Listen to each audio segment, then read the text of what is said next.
बिस्मिल्लाहिर्रहमानिर्रहीम। अस्सलाम वालेकुम वरहमतुल्लाहि वबरकातुहू। मैं ज़ुबैर ख़ान हूँ और आप मेरा वीलॉग देख रहे हैं। यूक्रेन जंग, फ़ैसला कुन लम्हे, ये आज के प्रोग्राम का मौजू है। नाज़रीन, आज के प्रोग्राम को समझने के लिए ज़रूरी है कि पहले आप इस वक्त की ज़मीनी जंगी सूरत हाल को समझ लें। ये जो इस वक्त ज़मीनी जंगी सूरत हाल का नक्शा आप देख रहे हैं, इसमें ऊपर शमाल की तरफ एक छोटा सा दायरा है। यहाँ क्यूपांस का जंगी मुहाज़ है और नीचे जनूब में आप एक दायरे का कुछ हिस्सा सा देख रहे हैं। ये मौजूदा पोक्रोफिस का मुहाज़ है।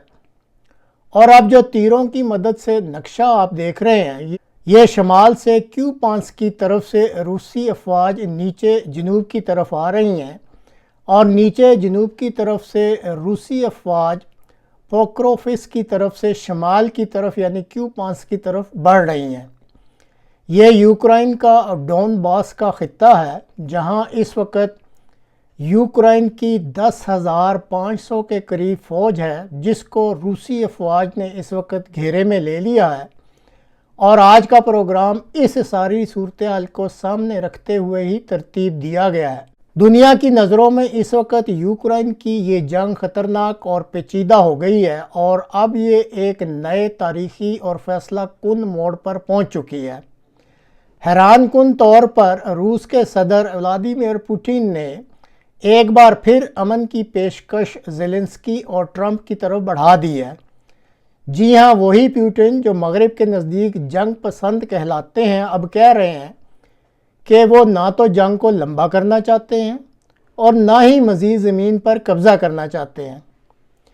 अब देखना ये है कि क्या वाकई वो अमन की पेशकश कर रहे हैं या फिर इस पेशकश में रूस की कोई नई हिकमत अमली है। इसे बहरहाल ज़रा तफसील से बयान करने की कोशिश की जाती है। रूस के सदर पुतिन ने अपने ताज़ा खिताब में ऐलान किया है कि क्यूपांस्क और पोक्रोफिस के महाज़ों के दरमियान 10,000 से ज़ायद यूक्रेनी फ़ौजी मुकम्मल तौर पर घेरे में लिए जा चुके हैं। और फिर पुतिन साहब ने एक चौंका देने वाली तजवीज़ भी दी है। उन्होंने कहा कि लड़ाई को आर्जी तौर पर रोक दिया जा सकता है ताकि गैर मुल्की सहाफ़ी हत्ता के यूक्रेनी रिपोर्टर खुद भी मुहाज़ पर जाकर खुद देख लें कि असल हकीकत क्या है। इसके साथ ही सदर पुतिन ने यह तजवीज़ भी दी है कि इन घेरे में फ़ौजियों को जैसे 2022 में आज़ोवस्टाल की तर्ज पर इज्तिमाई तौर पर हथियार डालने का मौका दिया था, इसी तरह का मौका यहाँ भी दिया जा सकता है। ताहम उनकी इस पेशकश को सुनने के बाद यूक्रेन के सदर ज़ेलेंस्की ने कम अज़ कम फ़िलहाल उनकी अमन की इस पेशकश को रद्द कर दिया है।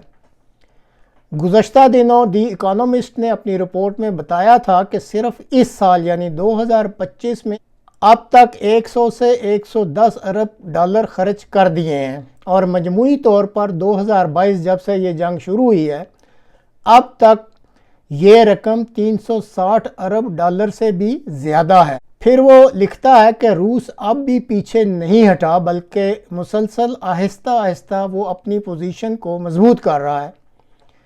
मगरबी इमदाद ने रूस को रोकने की बजाय सिर्फ सुस्त किया है और इसका नतीजा ये निकला है कि अब यूक्रेनी फ़ौज के हज़ारों सिपाही इन महाज़ों पर महसूर हो चुके हैं। और ये साफ पैगाम है कि कितनी भी इमदाद यूक्रेन को दे दी जाए, रूस को स्ट्रेटेजिक शिकस्त नहीं दी जा सकती, क्योंकि रूस कभी पीछे तो हटा ही नहीं, बल्कि मुसलसल आहिस्ता आहिस्ता अपनी पोजीशन को मजबूत ही कर रहा है। मगरबी इमदाद ने रूस को रोकने की बजाय सिर्फ सुस्त किया है। नतीजा ये निकला है कि अब यूक्रेनी फ़ौज के हज़ारों सिपाही मुख्तलिफ मुहाज़ों पर महसूर होकर रह गए हैं और ये साफ पैगाम है कि कितनी भी माली इमदाद दे दी जाए, रूस को स्ट्रेटेजिक तौर पर शिकस्त नहीं दी जा सकती। यूक्रेन के सदर ज़ेलेंस्की और इनके फ़ौजी सरबराह अलेक्जेंडर सिर्स्की इस घेराव को, ये जो रूस की तरफ से दावा किया गया है, वो इस घेराव को मानने से अभी तक इनकारी हैं। और इसकी वजह क्या है, साफ नज़र आता है कि अगर वो तस्लीम कर लें कि इनके हज़ारों फ़ौजी फंस गए हैं تو مغرب کی طرف سے جو پیسوں کا بہاؤ ہے وہ رک جائے گا۔ اب آپ تصور کریں، ایک بڑا گھیراؤ بن چکا ہے، 3.5 سال کی جنگ ہے، ہزاروں فوجی ہیں وہ ہلاک ہو چکے ہیں، اور یہ وہ اعداد و شمار ہیں جو مغرب کے اندر سوال اٹھا سکتے ہیں کہ کیا ہم واقعی ایک شکست کھاتی ہوئی جنگ پر اپنے سرمایہ کو ضائع کر رہے ہیں؟ اور یہی وہ خوف ہے جو زیلنسکی کو حقیقت تسلیم کرنے سے روکے ہوئے ہے۔ اگر یوکرائنی فوجی مارے جاتے ہیں یا ہتھیار ڈال دیتے ہیں تو ان شہروں کا روس کے قبضے میں آ جانا اسٹریٹجک لیول کی دنیا میں ایک بہت بڑا زلزلہ ہو جائے گا، خاص طور پر پوکروفس، کیونکہ یہ ڈنیپر ریجن کا دروازہ ہے اور یہ وہی علاقہ ہے جہاں روسی فوج اس موسم گرما میں پہلے ہی داخل ہو چکی ہے۔ اور اگر اب اس کو قبضے میں لینے کے بعد روس یہاں سے کھلے میدانوں میں آگے بڑھتا ہے تو پھر یا تو یوکرائن کو امن معاہدہ ماننا پڑے گا، یا دوسری صورت میں امریکہ کو مجبوراً یعنی شدت بڑھا کر دباؤ ڈالنے کی پالیسی اپنانی پڑے گی۔ اب یہ بات سمجھ لینی چاہیے کہ پیوٹن اب طویل جنگ نہیں چاہتے، ان کے لیے جنگ جیتنے سے زیادہ اہم ایک سیاسی فتح ہے، اور اسی لیے انہوں نے اب یوکرائنی فوج کو محفوظ ہتھیار ڈالنے کا راستہ دینے کی پیشکش کر دی ہے۔ روسی صدر پیوٹن چاہتے ہیں کہ یوکرائن ڈونباس خطے سے پیچھے ہٹ جائے، اور یہ وہ خطہ ہے جہاں اس وقت سارے میں یہ جنگ ہو رہی ہے، اور اگر وہ پیچھے ہٹ جاتا ہے تو پھر دونوں ممالک سیاسی معاہدے کی طرف بڑھیں، اور یہ ایک طرح کا گڈ ول جسچر ہے، یعنی ایک نرمی کا اشارہ ہے جو روس کے صدر کی طرف سے دیا گیا ہے۔